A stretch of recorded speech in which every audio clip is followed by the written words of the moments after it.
Pointer Sisters, Demi Moore, and John Wayne have in common with our panel? All are or were collectors of dolls. And not just their own celebrity dolls, but John yes, Wayne. John Wayne collected dolls. Little known fact. A little known fact, and that's why I am here. We're going to start with Jackie because she does have deadlines and she will have to leave. So we want to hear as much from her as possible. Jackie, when did your passion begin and why you decided to collect Black Angels? Well, it was in the early 70s. I started having trim the tree parties. Oh, I remember those. You remember those? Joy remembers it also. And I was collecting like little red ornaments. Joy remembered this too, that I only wanted red ornaments. So it restricted all the guests to a certain kind of theme. But then I started looking at the tree and I didn't feel that it really reflected me. So the first thing I did was I started cutting out pictures of Black celebrities and putting them on the tree. You know, so why shouldn't I look like Cecily Tyson? Why shouldn't she reflect me? You know, and then there was I think it was Magic Johnson. I put him on the top of the tree one year. He was tall. Right, because he was tall, right, and he looked like an angel. So I did that. But then gradually, very small stores started carrying Black Angels, and they were mostly crafts. This was an area where people would, just make them at home and sell them to a small store. And then it became more of a trend. There were more decorating stores. There were more gift stores that popped up around Christmas time that started carrying Black Angels. And my interest was in the whole range, whether they were homemade angels from clothespins, or whether they were real art, whether they were ceramic, whether they were wood, whether they looked fabulously dressed, or they were dressed like they were, at home. They weren't all holiday themed. No, they had a sort of a range of, sort of what they represented as far as the type of people becoming angels were, and they weren't traditional cherubs or anything. So it was the whole range. So I think more and more during the 80s there was more available, and then through the 90s, and then recently it's sort of tapered off a little. You find one Black angel a year that Hallmark puts out, and I put the latest one on the table back there. And you have some artists who have become pretty well known who continue to do at least one angel a year. Thomas Blackshear is an artist, a real fine ceramic artist, and I have one of his on the table in the back, and he's been doing this for about 15 years. And then Betty, whose last name I can never remember, Whaley, who's an artist in Baltimore, and she's the youngest sister of James Baldwin, and she makes dolls and angels and ornaments. But it's really hard to find, all these here people. Here is Pam Gentry. She made it from Iowa. Welcome. Well, as we said, Pam was here in spirit anyhow because those are her Black Santas on the mantle. But we've been talking with Jackie about her angel collection, and she was saying how difficult it is to find interesting as well as quality, because it's not just quantity, you're looking for quality. Right. And so my sort of approach is to look everywhere. There's an angel on the back table that's actually a little ornament that I found in a store in Mystic, Connecticut. And it was a store that sells nothing but angels. And Ed and I, this is my spouse, Ed Darden, he and I were in the store, and we automatically asked, well, where are your Black angels? And they had, 4 or 5. We bought them all. And so the next person was Is to this get just them. your passion, or did you have somebody in the family who was collecting and you remembered that this is what they did? I want to do that too. No, nobody in the family collected black Santas or black angels. But I think there was just a spirit that connected a lot of people who, just wanted that, particular reflection of, the lifestyle I had, who they were, and you want pretty things, around at Christmas time. And, angels are pretty.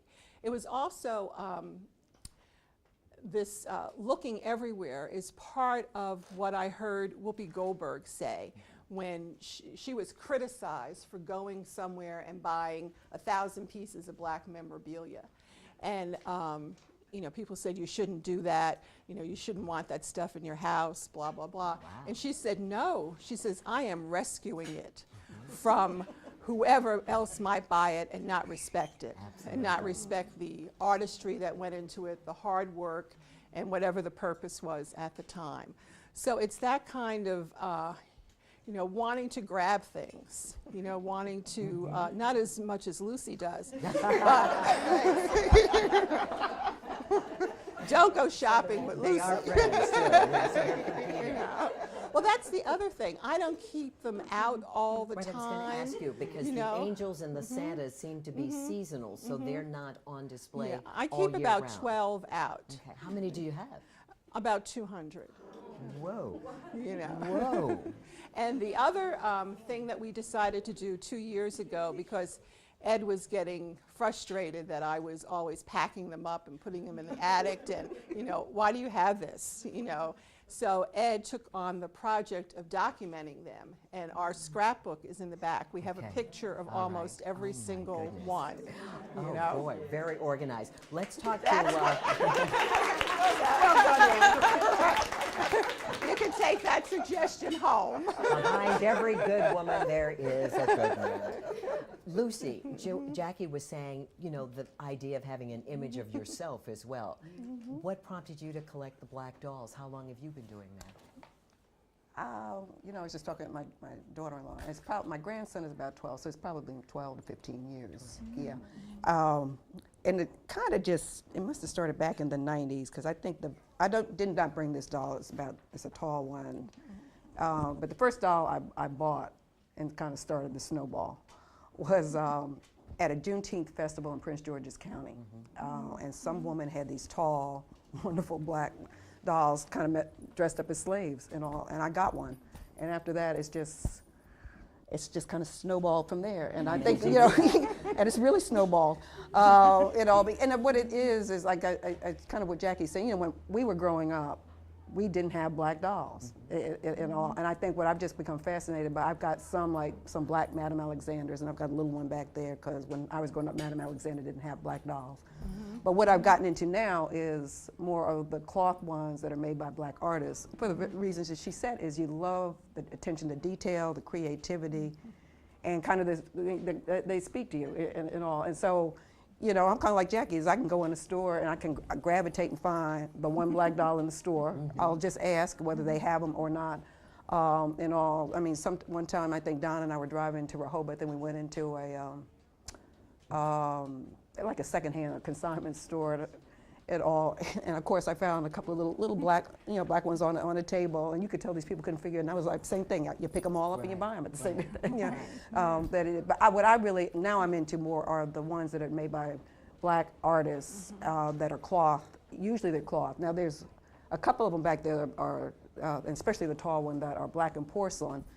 And it was done by a woman who had a shop in Old Town, and somebody here remembered the shop.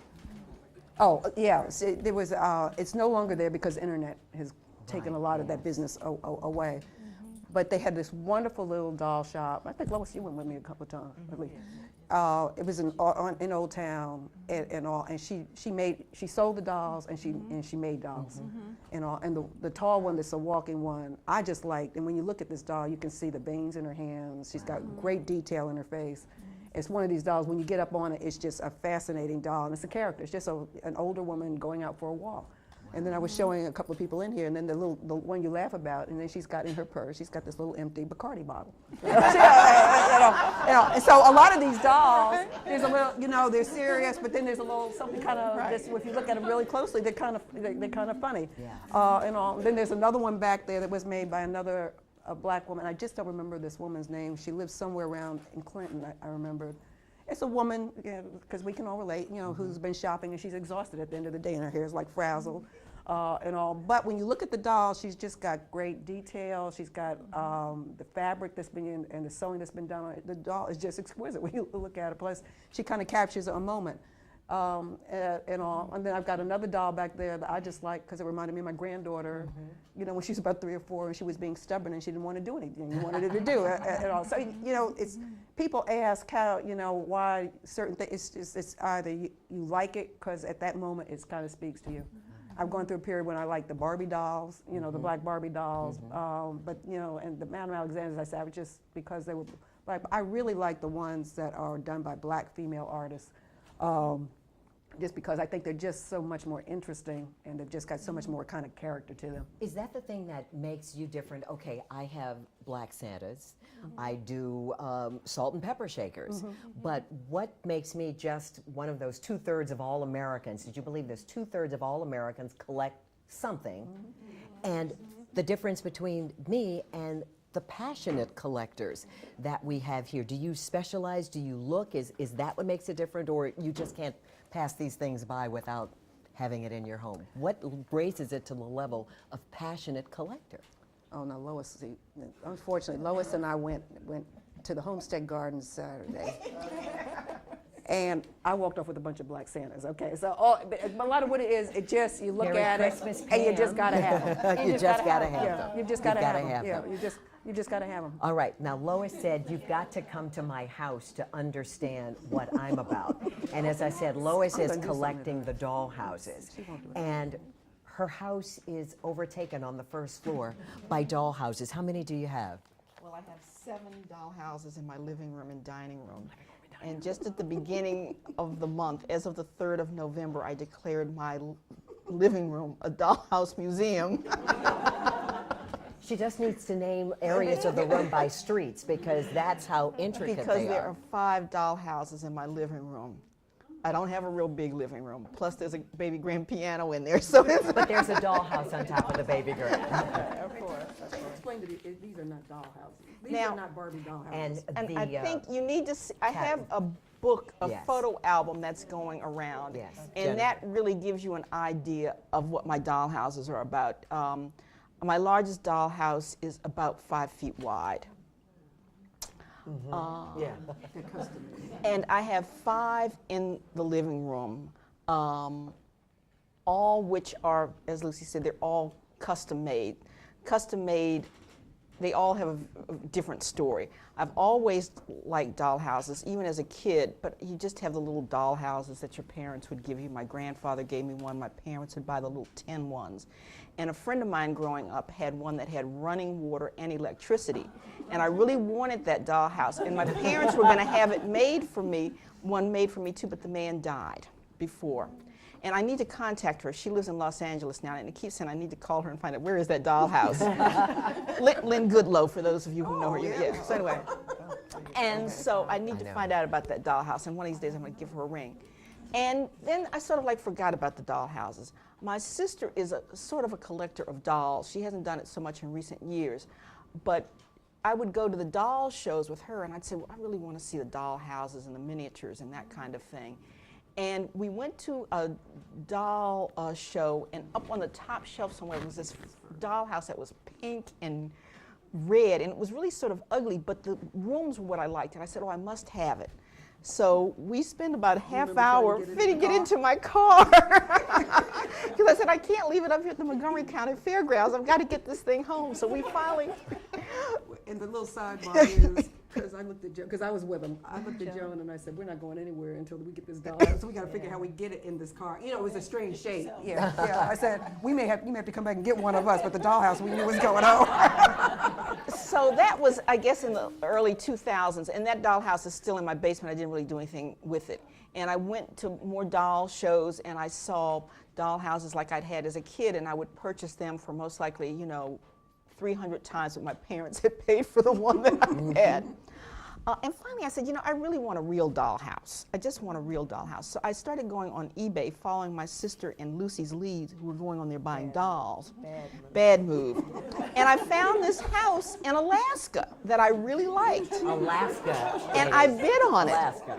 And I ended up paying about $800 for it, and most of that was just to ship it from Alaska to my house. When it arrived at my house, my mother was there to let the man in, and the man said that he had this crate for me, but that he could not bring it into the house because it was too large. And my mother's like, oh no, you've got to bring it in. So she gave him a few dollars, and he took it out of the crate and brought it in the house, and she calls me and was like, oh my goodness, what are we going to do with this? And it sort of sat there, and it needed work, so I just kind of put it aside. I went to a miniature, since I was really into these miniatures now for this dollhouse. I went to a miniature show. Let me back. Let me tell the story in order. So I really liked this house. I liked it so much, I said, let me go and get another house off of eBay, which I did. This one I bought from a woman in Herndon, and because my bid wasn't high enough, nobody's was, she called those of us who were in the area and said, if you want to come to see this, you can. Or she emailed us. And so I went out there to see it and said, oh, I've got to have this house. But again, this house is about 5 feet wide. I didn't know where I was going to put it. I didn't know how I was going to get it home. While I was at her house, her neighbor ran into my car. And so I had to get a rental car. I got a caravan so that I was able to get so that I was able to get the dollhouse home. And it's like, oh, where am I going to put it? Well, Lucy's son helped me bring it in, and I put it on the piano. My mother and sister have been fussing about that ever since. But I really liked the house. I was, able to get all the little miniature furniture and put in it. And then when I was at one of the miniature shows, I met Ron and Ruth Dubois. Ruth is here. Ruth, please stand. And since I met her in '04, we have collaborated on many houses. She's a flipper. The first house is in the book there. It's a small townhouse, but this is the first house that I was able to select the wallpaper, the flooring, the light fixtures, and everything. We did the house from scratch. The exterior was already done. Ron electrifies the house. So he puts in, ceiling fixtures, wall fixtures, outlets, just like you would do in a house. And Ruth does everything else. Ruth and I would... Everything works, right? And everything works. Ruth and I would select the wallpaper, the flooring, and she would install it all. It's just like a real house. And then... Without an adjustable rate horn. and then I would select the furniture. So we did that house. Okay, this is fine. Then we did another little house, and that was fine. That was called the Holly House, I believe. Then, lo and behold, I said, well, when I turn 60, Ruth, that's when I'm going to do a really big house. I want to do a really big house. Well, I'm not 60 yet, but Ruth found the house that she knew I would like. And she said, this North Park mansion is for you. And I looked at it, and oh my God, yes. How many rooms in the North Park mansion? Oh, it must be about 10. 10 rooms. Oh, really? Yeah, because... Yeah, someone says it's like 12. Did you get it? And I said, I really must have this house. And so what she had was just a picture of the house. It hadn't actually been built yet by Real Good Toys, who's a very good maker of dollhouses. So when it finally shipped to Ruth, what it was, the exterior is finished, but the inside looks like plywood. It's better than plywood, but that's what it looks like. It looks like it's just wood inside. So I said, we will have a field day doing this house. And now this one she'll have a mortgage for. For about 17 months, Ron, Ruth, and I worked on the house. And you've got to see the pictures because I can't really begin to explain it. It is a beautiful house. The wallpaper, the flooring. Ruth does beautiful, what I call Ruth's floors, beautiful wood floors that are just out of this world. So now, 17 months later, it's ready for the house to come back. And I'm like, oh my goodness, where am I going to put it? So I commissioned a man who works with me to make a table because I couldn't find the table that I needed. So he built a table on wheels for me. then, what was it? Yes. Oh, yes. Then the house comes to my house one September day, and I told my mother and sister, you know, this house is coming, and blah blah blah. My mother had had a very mild stroke the month before, about 6 weeks before, and she was doing much better, but she still, I like to say, wasn't quite herself. So Ruth and Ron bring the house in, they put it in the living room, blah, blah, blah. It looks just gorgeous. It's absolutely gorgeous. And I go into the den where Mother is, and I said, you know, I'd really like you to meet Ruth, and blah, blah, blah. She's the lady who's been doing all these dollhouses. So I take Ruth back there to meet my mother, and I said, Mother, this is Ruth. Mother says to Ruth, are you the lady who's been bringing all this junk into my house? Meaning her mother was quite herself. She lost her manners. Oh my goodness. With a straight face. Okay, so that was that. But the house really was gorgeous. When Ruth and Ron brought that house, they took out the Alaska house that I had bought for rehab. They had that for about a year, and I just got that back on the 4th of November, and it is absolutely beautiful. It is stunning. Again, you have to look at the book, and you can see what they've done with it, because it was really a little dilapidated, but just everything in it is perfect. And primarily, it's furniture that I already had, except for a few items that I purchased to put in it. While I was going back and forth working on that house, you know, because I would go and select the wallpaper or select the. Well, no, to finish that, but you know, we want a sample, and then we'll come back to each other. Well, anyway, the bottom line is, while I was working on that house, I bought another house, and that house I have to furnish pretty much from scratch. So but it's in my living room too. Okay, I'm sorry. I like to talk about my houses. Yes. You and your friends could make up a real big country. Yeah. Ready? Yes. That's your inner child. That's right. That's your inner child. Well, what's the funniest thing, and the only reason why I gave Lois the rap is because I want you to hear Pam's story, and then we'll go back, we'll open up the discussion. I don't want to just hog it all, so you can talk, and talk to all of them, and then find out, because I've got so many more questions as well. What's surprising is Lois is doing all the decorating and the dollhouses, but it's Pam who collects the Black Santas, but we all know her as the decorator supreme in her house. And the Christmas time is when her house shines. It was featured in the Annapolis magazine, and the Santas that are on the mantle are just 4 of how many, Pam? Oh gosh, I don't know. I've never counted, but I'm sure it's over 100 or so. And she has 14 Christmas trees in the house. It's beautifully decorated. We've known her They're for not about- all over 7. They're only like 5 over 7 feet. But I've known her for 20 years. I don't remember seeing all of these Santas. So how long have you been collecting? Where were they? Are they all out at one time during the holiday season? I do place them all out at the holiday season, but the fact that you don't notice it's that many is the way I display them, so that it doesn't look cluttery, and they're not everywhere. They're strategically placed around the house, and they're in groupings. So they're displayed sort of by their theme or their origin and by size. So that's my largest one. I couldn't bring. Of course, you know, I came here from the airport, so they brought my Santas ahead. But the largest one I have, I actually purchased at a doll show, and he's about 3 feet high, 3.5 feet high.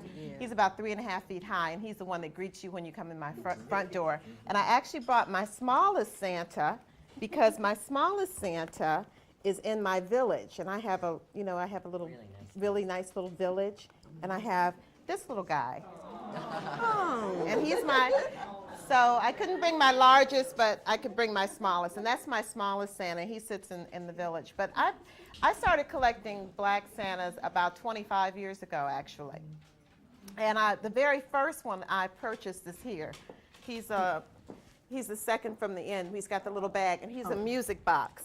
And I think that he's obviously one of the very first Santas, Black Santas, that was done, because Gracie has the same one, a very good friend of mine, and we were in 2 different states and didn't even know each other had purchased it.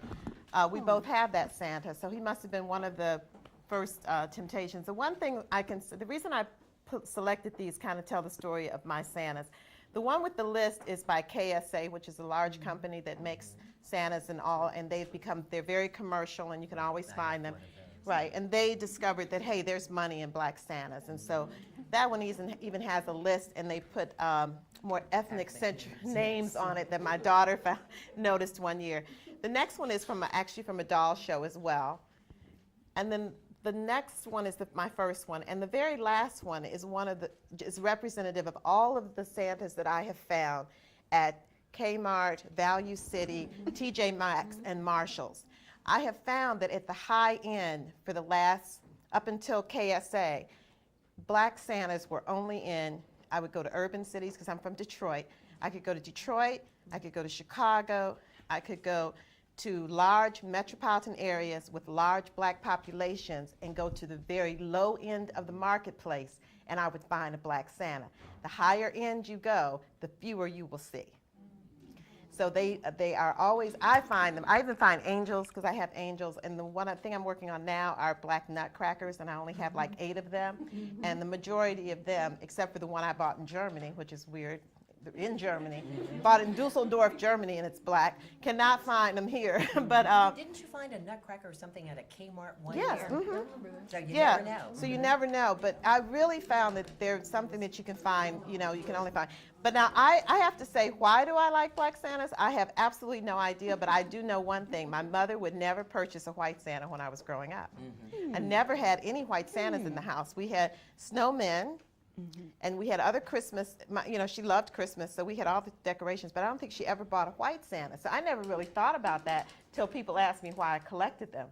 But my children have been the most interesting, and that was when they were in junior high and high school, and their friends would come to our house. And they'd go to a predominantly white school. They would say to them, "Do you know all your Santas are black?" They'd never seen black Santas. So they were like, "Oh, your Santas are black." Like, they thought that was a miracle. So they couldn't believe it. But I love them. And like I said, I look for them all the time. And I like the KSAs. I mean, I like looking through their catalogs and stuff, but I really enjoy the hunt for them. And I like this one, by the way, came with a set of little people from the dollar store. And he was just the right proportion for the village. So I purchased him. But it's really just the hunt for me. I love looking for them and finding them. And I do have briars, that's another, high-end collectible Santa. I have one of those. So I get them at both ranges. It's a luxury now to know that I can find them at the high end, but for years I could only find them in the retail and discount environment. Are these collections about what a lot of collections are, that their value, you've got them instead of maybe stocks or something, or does that not matter at all to you? I don't think it does. There's a value to them. that. You do realize there's a Because value. you had to pay for them. Because you had to pay for but them, you don't and even because think they're about so that. exclusive. But that has I never nothing even to thought do with why you're doing this. I never thought So of that. I it's never- for the love of it. Yeah, I never It even really thought is for the about love that. of Look at it as an investment. No, I don't. Just the love of the art that's produced. And I And think I'm you. like Pam, I go, because Yeah. I'm the same thing, I will look in a dollar, I mean, you'd be amazed what you can find in dollar stores and Value City, I mean, and I'm like her, if you like it, you get it. You were talking about where you find them and dollar stores, catalogs, the internet and eBay, and we have doll collectors, doll designers. I want to point out the dolls that are behind us, and they're Dedra Bell, these beautiful pieces of art that she's done. Dedra was telling me she was designing miniatures for Dollhouses for 30 years, but it was the internet that kind of closed the mom and pop shops, and Ruth was saying the same thing. And so how many of you really go on eBay? We know Lois does to find her houses. Not anymore? Not You anymore. have to stop. Not anymore. She had to stop. You have to just But stop. Yeah. is eBay a part of your search, a part of your hunt, Lucy, a part of yours, Pam? Not It at all used to for be. me. It used to be for me. I'm like Lois, I had to just stop. And part of, I think what I've gotten into now is I really like meeting the doll. Because the other little, funny little tidbit Lois didn't tell you is there were about 3 or 4 years, we would always go up to Philadelphia, to the Philadelphia Black Doll Show at the end of May, usually around Memorial Day weekend. And she and her sister, and we looked like idiots with the dolls we would carry, because we would just go up for the day shop, eat and then come right on back. They're getting on the train with these huge bags with these black dolls. You know, but I also like talking and meeting the artists. You know, because they really are, you know, some of them are introvert and they don't want to talk, but I like really talking to them and finding out why they got it, why they use the materials they use, why, what it is they think that this particular doll is saying, you know, the message they want to give. So I'd rather do that than go on eBay now. I will do it sometimes just to kind of price something occasionally and see if I think I'm paying too much and all, but even at that, it doesn't really matter. If I really like it, I'm going to try and get it. One thing the internet is very good for is finding what are called fair trade items and items that are made by women's cooperatives throughout the world. And last year I found a whole bunch of ornaments and angels from a women's cooperative in Uganda. And the money, they say, goes right back, you know, to the village where the women have come together, you know, for this enterprise. But, you know, the internet is very good for that, finding that kind of odd, you know, source. But I think for angels, at least, the more traditional places, the Black Memorabilia Show that comes up this weekend at the Convention Center, small stores like Zawadi on U Street. Yes. Yeah. You know, and then small gift stores. You'll find many more kind of different variations on angels or other kinds of ornaments at these stores. When you travel, Pam said she found one in Dusseldorf. Do you spend some time, carve out some time looking for angels in these unusual locations? Well, like Pam said, the urban areas are a better source than most places, but you can't count out, you know, places like Mystic, Connecticut. But when I used to go to San Francisco frequently, there was a great store in Oakland that had angels, you know, and it specialized in Black memorabilia, Black crafts. And so I would always stop there. But I think you just have to keep looking. Like Lucy was saying, and I heard it in what Lois was saying as well in the Dollhouses, it's a new sorority that you get, the women that you meet, the artists, the craftsmen, and how engaging and how that adds to your passion, knowing who created these. We have Marlene sitting next to Dedra, and this is Marlene's, but the passion that goes into the creation, and you now have a piece of that in your home. That's got to be special as well. I've never purchased a Santa on eBay or anything because I basically just like to go and shop. So I mean, that would just eliminate part of the, it never even crossed my mind. That was a good question because I've never thought of that. I just go right to the store, direct to the source. If anyone has questions while we're at it, are you there yet? Have you found all the angels? There's no more room in the house. You can't put enough. Or are you going to little teeny miniatures like Pam? I mean, where does the next level, what is the next level for your collectibles? I don't think I've stopped, but I think I mean, I think the sources, you know, are shrinking.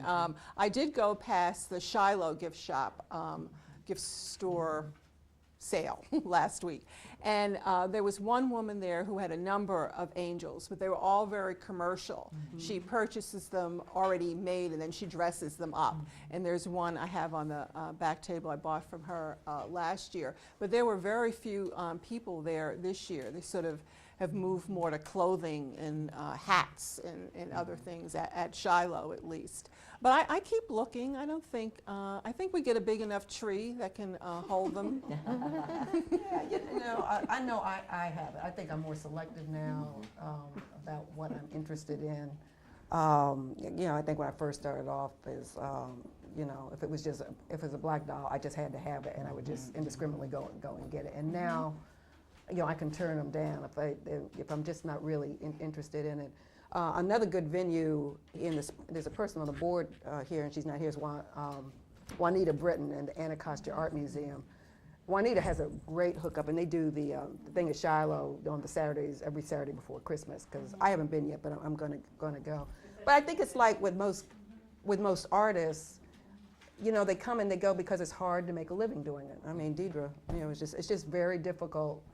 That might be your passion, but you also got to eat and you got to keep a roof over your head, and it's just very difficult. So some of the people you might be attached to for a couple of years, I guess, they've got to go do some other things. I don't know what happens to them. And it's just, and I think it's more like I call it like a subculture. It's, because a lot of people, when they come in my house, because I put some of them up, because I probably got a couple of thousand. I put them up because I just couldn't take all of them because it was cluttering up the house. But I think what happens is that you just, you think you found an artist you really like, and then you can't find them anymore. And you're like on emails, you're on catalogs, but they come in and they go, and it's really that's why you have to almost buy the doll if you see it then, because the person may not be around later.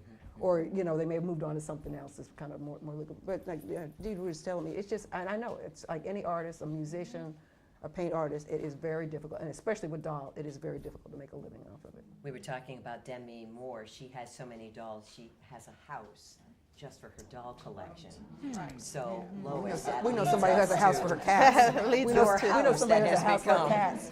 It has become a house for a museum. Talk about room for all of these. So you say your living room is taken over by the dollhouse? Over my dining room. I have a couple of places where I could put some more in the dining room, but I don't think I'll dare do that. I'm thinking about turning a room upstairs into a doll museum as well, but I have to think about that. But I think that's what my plan is, by the summer, to be able to move some of the doll houses upstairs. That's what I want to do. Because I would like to say that I'm never going to buy any more doll houses, but whenever I go to Ruth, because Ruth and her husband not only, refinish or build the doll houses, they also sell miniatures and they sell doll houses. So every time I go there, I see something I like. Like there was an older woman who had, like, her wish list was to have this beautiful doll house. Well, unfortunately, she never got it. So I said, well, you know what? If she's not going to take it, maybe I will. And then there's another doll house that they recently purchased off of Craigslist. And they were thinking about giving it to their granddaughters, but if the granddaughters don't want it, maybe I'll want it. Well, Doris said I'll be the backup. So I don't want any dollhouse that I really like to go to waste, because I really like designing the interior of them. And it's really easy because with Ruth and Ron, they can do the heavy lifting and I can just do the fun part, like, yeah, I think I like to put that in there, I like to put that in there.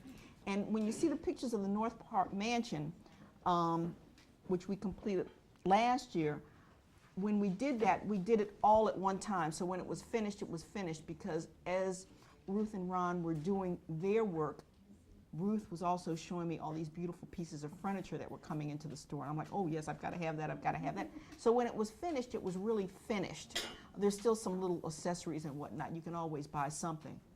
But with the other houses, I want to just take my time doing them. In other words, we'll do the interior, and then I can decide what pieces of furniture I want to have. Lucy's daughter-in-law said, I asked her, you collect? And she said, no, Lucy collects enough for all of us. And I want to ask Pam, who also has a daughter, does your daughter share your passion for collecting? Is she going to carry this on? I don't know if she'll carry it on, but she's glad that I've already done it for her, because she has gone around and said, well, I think I like this one in my house and this one and this one. So I think that there's definitely something that she'll carry on with her. Yeah. What happens to these collections that you have amassed? If your daughter takes yours, that's one thing, but some of these are very fine quality pieces. They're unique, and museums are always looking. I know the Anacostia Museum was looking for old recordings at one time, and they had a display of paper dolls going on, and still there mounted. And so museums are looking for people like you to say, oh, well, maybe you can have it when I'm gone. What's the future? Where do you want to see your collections end up, Jackie? Well, I had never thought of a museum, giving it to a museum. I mean, I have lots of friends who are also collectors besides our people here right on the panel, who've been eyeing things, from time to time. So I just thought, when I'm not here, they would just be distributed, among the friends. Maybe I should write that down or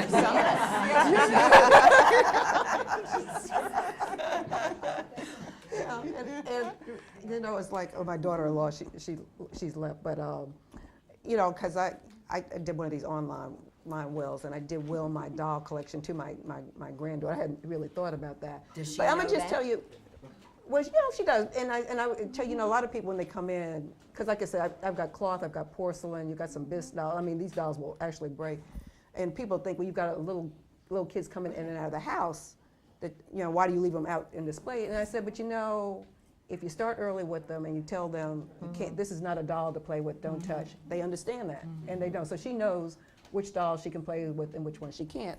And two of her favorite, these are two Middletons, I got those at the Shiloh, Christmas show. Oh, I'll be glad to hold them for you. It's like a brother and sister. Yeah. Oh, yeah, I love them. Oh, yeah. Yeah, I call them the twins. But I got this from a woman who had a bunch of black Middleton dolls that she was selling at that Christmas show at Shiloh a couple of years ago. And Nanja loves these dolls and all. But she's now at the age, I think, I can let her play with them without, tossing them across the room or jerking their heads off and all. But I said, I always bring them out at Christmas because they're dressed like they're ready for Christmas. But kids usually, if you tell them, start with them early, they know which ones they can play with and which ones they can't.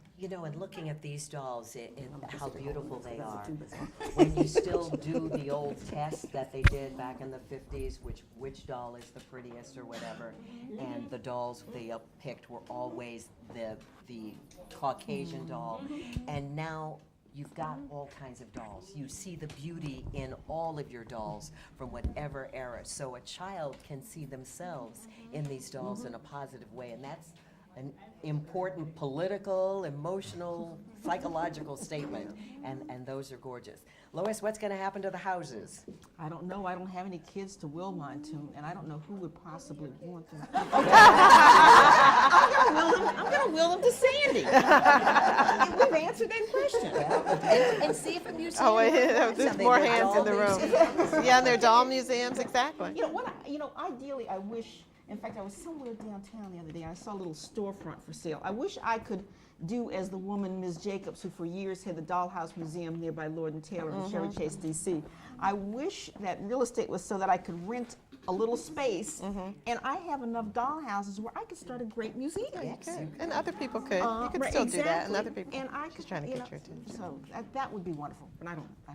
Would you ever sell any of them? No. No. I could have Would you answered that. give them to a friend who No. would want to? Look at friend. She wants to be your friend. Okay, I think we've learned something today. Timing is everything. I think we've learned Timing is something today everything, now. not yet. And what about Veronica is the sole beneficiary? Well, of these? I don't know. I think that anyone that would appreciate them, I think would be important to me that they have them. I have not resigned that they would. I mean, my thing is that if I ever moved and had to downsize, because I built a storage room in my house basically for my Christmas decorations. So then I would have to even downsize to a house that could have a storage room for my Christmas decorations. So I plan to. About the lady with the daddy long legs. Oh, yes. One of my neighbors, she saw the article in the paper about me, and she has a collection of daddy long legs that she wants to sell. But her thing is that she doesn't want to sell them to anyone. She wants to find them a good home, and she knew that I collected Black Santas, and most of and her collection is of about, what did I say, about 25 or 30 dolls. And so she actually called me, looked me up in the phone book and said, and I'm not really that specific about what I want for them. I just want to know they're going to a good home. And so I think as a collection, she wants the whole collection to go together. And I think that's probably how we would all feel about our collections. It's more of it's definitely not about the monetary value of them. It's really an emotional attachment that you have to them. And then you know that if you give them up, you want them to go to someone who cares as much about them as you did. The advice to someone out here who's thinking about collecting, wanting to take it to the next level, what should they consider? What should they do? If they want to do it, they should just go ahead and do it. And I mean, you start small. I think the main thing is you do sort of get, kind of wrapped up in it, and you find out, oh my goodness, I've now got 5 dollhouses. I only wanted 1, or I have all this furniture and I don't have any place to put it. So you have to really do it in moderation, but if you want to collect something, I think you should go out and collect it. And for me, I didn't know that I was going to be collecting them. I started out buying them because they were rarities, and I'd say, oh my goodness, here's a Black Santa with, you know, with the, he's holding a little light, and, you know, oh, and I bought it. And then I said, oh, well, here's a little Mrs. Santa. We're going to interrupt Okay. you, but please thank Jackie for Okay. sharing with us. Thank you, Jackie. Thanks, very much. Jackie. Happy It's holidays. just those pesky editors. Yes, Oh, I know. We understand. We Right. understand. So my collecting didn't start. It wasn't deliberate. It just happened, I think. Any advice, Jackie, as you're making your way out? Do you have to decide what you want to collect? I think you need to have an account, you know, just like your Christmas club, your vacation club. Yeah, Have an that's- account that's, for it. yeah, That's yeah. a good That's a idea. good idea. Lucy, Tell me the question. advice to would-be Say collectors? what everybody said. You go with what you like. You know, people that hire experts to get them like the one piece of art. They're not really collectors. You just have to go with what you like, and it goes from there. Anybody that's interested in collecting black dolls, I remember the first time we went to Philadelphia to this black doll show. As I remember, we got up there early, and when they opened the doors, I think what hit you was like all the sights, the colors, the fabrics. It just like hit you all of a sudden. And of course, as I basically said, because there's a bunch of women, and there was a lot of energy going on in there, but it just like smacks you in the face, and so when you walk around, it's like you want everything, and then you realize you can't buy everything, so you have to put a couple of stuff back. But if you're interested, I would suggest that's a great place to go and look to see black dolls and the variety of black doll artists. And then the only place that I know and it's done by a group called the Black Doll Museum that's in Philadelphia, and it's the only place I think I know that actually has a collection of and specializes in showing black dolls and the history of black doll making. And it's not just by black artists. It might have been by, in the late 19th century, some German doll manufacturers that also did black dolls. Some French manufacturers in the late 19th, early 20th century. And they've got a website. My suggestion would be to go to do that. But if you really are into it, is go at the end of May up to this black doll show. It's just, it'll just smack you in the face, and then you're hooked for life. Question? Do we have one question? Yes. Yeah, I had a question and suggestion about people who possibly would want to preserve their legacy of their collection. I'm wondering if another possibility would be to empower art organizations to house your collection for educational purposes. There are different art organizations who would love to use the wonderful collections that you have to teach in underserved areas, in areas that need to have programming that could be possibly part of the support system to seed future collectors, because they become inspired by a tour of dolls. Just because I'm from Ward 7, I know that there are a lot of little collectors there who probably would never have the privilege of coming here today, but might one day be sitting in your place. And would you consider that as a possibility to help future little collectors have privilege? Well, what's interesting is I remember, and I would consider it because I have the couple of dolls I've got like a couple of them I've given away like at Christmas time. But one Halloween, about a couple of years ago, because we usually get a ton of kids that come past the house, this little girl looks in and she looked inside. She says, "Well, is this a museum?" And I said, "No." I said, "If you want to come in, or you can come back anytime you want, to look at the dolls." And all. And I do understand what you're saying, and I know you were absolutely right. And if I could find the right place, I knew would, one, protect them and take care of them. Because Don will tell you, like yesterday, even at Tabard Inn, they wanted my dolls over the weekend. I said, I let him bring them over here yesterday, and he said they were going to set them up. I said, no, I will unpack them, and I will set them up. What it is because what you understand is most people don't understand. These are like little sculptures. These are not little vinyl dolls that you can just toss all over the roof and all. And all. So it would have to be a place I knew was going to protect them and take really good care of them. And I was going to get them back in one piece when I got there. But I do understand. You are absolutely right. And I still remember this little girl because she really, you could tell she was like awestruck. She was just like, I would just love to come in and look. And she could have, they were doing Halloween. Marlene? I think the answer is probably obvious, but I want to ask it anyway. Do you feel as though collecting has enriched your lives? Oh, absolutely. I mean, it's not one. You love the dolls themselves, or you love whatever you're collecting. But for me, like I said, a lot of the joy has been talking to the artists themselves, and just and actually watching how some of them have evolved over time, because they might have started, doing one kind of a doll, and then over a couple of years period, they're still doing them. They've changed. I mean, a couple of my favorite artists, one lives in Baltimore and the other's in Philadelphia. One lives in Baltimore's parents actually live in Ward 7, is Adrienne Washington, and she does dolls that are kind of urban, because they pick up flavors of urban life in all. And then Sharon Tucker is a very famous doll artist that one in Philadelphia who does a lot of interesting cloth dolls in all. So, I think that's what it would be with me. We do know a lot of you have to get back to work or move on, and we do want to conclude our discussion, our conversation with Lucy and Lois and Pam and Jackie, and we thank them for being here and sharing their passion with us.